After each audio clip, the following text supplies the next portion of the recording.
ধূমকেতু সিনেমার পরেও দেব শুভশ্রী জুটি আবারও বড় পর্দায় আসতে পারে, কিন্তু সব কিছু দর্শকদের হাতে। দর্শকরাই পারবে দেব শুভশ্রী জুটিটাকে আবার এক করতে। শর্ত একটাই, প্রযোজক রানা সরকার বেশ কিছুক্ষণ আগে তার ফেসবুকে পোস্ট করেছে, সেখানে সে লিখছে যে দেব শুভশ্রীর যদি ধূমকেতু যদি 30 কোটি টাকা, ভালো করে শোনো, 30 কোটি টাকা যদি বক্স অফিস কালেকশন হয়, তাহলে দেব শুভশ্রী জুটিকে নিয়ে আবারও সিনেমা বানাবেন রানা সরকার। এবং রানা সরকার আরেক জায়গায় বলছিলেন যে আমি কোথায় বলেছি ধূমকেতু দেব শুভশ্রীর শেষ সিনেমা, আবারও আমরা একসাথে কাজ করতেই পারি, দেব শুভশ্রী জুটিকে আনতে পারি।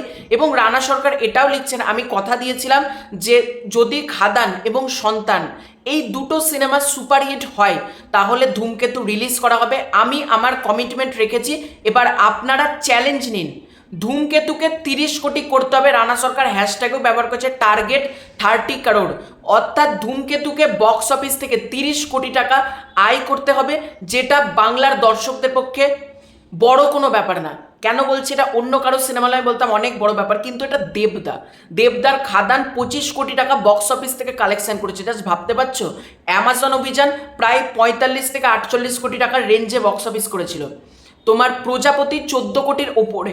তাহলে দেবদার ফ্যানেরা যখন এত বছর পর দেব শুভশ্রী জুটিকে পাচ্ছে, তাদের প্রিয় সিনেমা মানে যেটা থেকে সবাই ওয়েট করেছিল ধূমকেতু, সেটাকে যখন বড় পর্দায় পাচ্ছে, তাহলে কেন 30 কোটি হবে না? আমি সকল বাংলার মানুষকে হোক, সেটা দেব ফ্যান্স হোক, সেটা জিৎ ফ্যান হোক, সেটা যেই ফ্যান্স হোক না কেন, আমি কোনো পার্টিকুলার বলছি না, বাংলার অডিয়েন্সকে আমি বলছি, তোমাদেরকে চ্যালেঞ্জ নিতে হবে। ধূমকেতুকে 30 কোটি টাকা করতেই হবে, যেন তেন প্রকারণে হোক, করতেই হবে। আমাদেরকে বেসিক্যালি এটা করে দেখাতে হবে। তাহলে কিন্তু আমরা ইন ফিউচার দেব শুভশ্রী জুটি আবারও আমরা সিনেমা দেখতে পারবো ধূমকেতুর পরেও। এবং রানা সরকার লিখেছে এবার হয়তো আমাকে সবাই ভরসা করবে। অবশ্যই করবে, কারণ রানা সরকার কিন্তু তার কথা রেখেছে। সে কিন্তু খাদান সন্তান দুটো সিনেমা সুপারহিট যখনই হয়েছে, সে কিন্তু ধূমকেতু নিয়ে বসে গিয়েছে এবং ধূমকেতু সে কিন্তু রিলিজ করছে।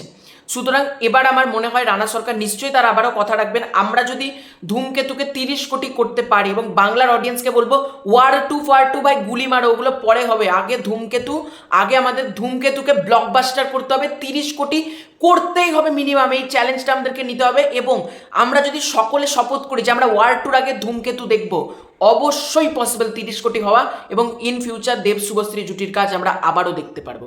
তো তোমাদের এই পুরো ব্যাপারটাকে নিয়ে কি মতামত? তোমরা কি পারবে 30 কোটি করতে? কমেন্ট করে জানিও। খুব শীঘ্র দেখা হচ্ছে নতুন কোনো ভিডিও, ততক্ষণ বাই বাই।